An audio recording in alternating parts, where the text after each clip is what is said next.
doing it in church. There was a case in point where a church in somewhere in Rift Valley, someone donated 20 million shillings, and it was specifically to do with churches, leading to the ban by the president. I know, but I'm talking about the law that was written, the law that was proposed. And that law became so unpopular in the Senate that it was withdrawn. Because most people were saying, how do you regulate matters of faith? How do you regulate that? So, but coming to this particular donation of 20 million, then 100 million, a pledge of 100 million. Let me just say this, that on Thursday, the president was in Tana River County, and we welcomed him. We had very good meetings. Later on in the evening, I sat, you know, as we always do. I think all political leaders do that. You sit to review and whatever. And one of the meetings I had was with my pastors, and a very close pastor to me told me, you need never to forget to give your tithe. So I told him, okay, I know about Malachi chapter 3. Then he told me, no, Psalms chapter 13.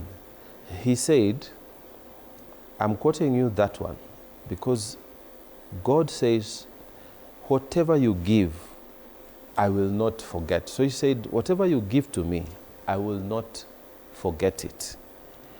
So he explained to me all these things. And then I connected it, I think 2 weeks ago I was in church, and one of the pastors, when he was preaching, he was preaching about that time when Solomon asked for wisdom. Now, we always remember what Solomon asked and what God gave him. But for the first time in a long time, somebody was preaching about the fact that there was massive giving before Solomon went before the Lord. There was massive giving from all the children of Israel.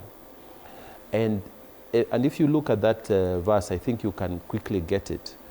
You will see that before actually Solomon had the conversation with God, the pastor said, and the chapter bears it out, that they gave a lot, and God was happy with that sacrifice. And I remember also another verse that says, you should not bring to God something that costs you nothing.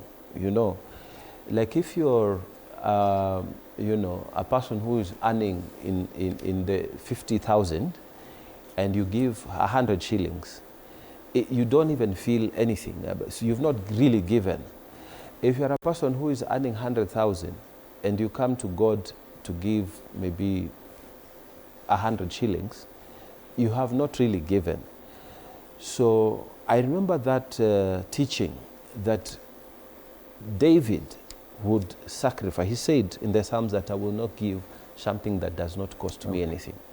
So I'm laying this argument that the president is a very wealthy man, as many Kenyans know, and he was wealthy even before he became the president. People know he's also been a very generous person as a deputy president, and even when he was minister, people know that the president has been generous. How much his wealth is, I can't talk about it because I don't know, okay? But I can say this, that he's a wealthy man. He can afford it, definitely. And I think that... it's just the direction of the money. If he says that if maybe he's applying one of these principles, that I will not give to God something that doesn't cost me anything, because between me and you, if we said we are giving 1 million shillings, it's a lot of money for us. But there are people giving 10 million doesn't. All right. You know, so for me, he went beyond because the money. It's a matter of faith.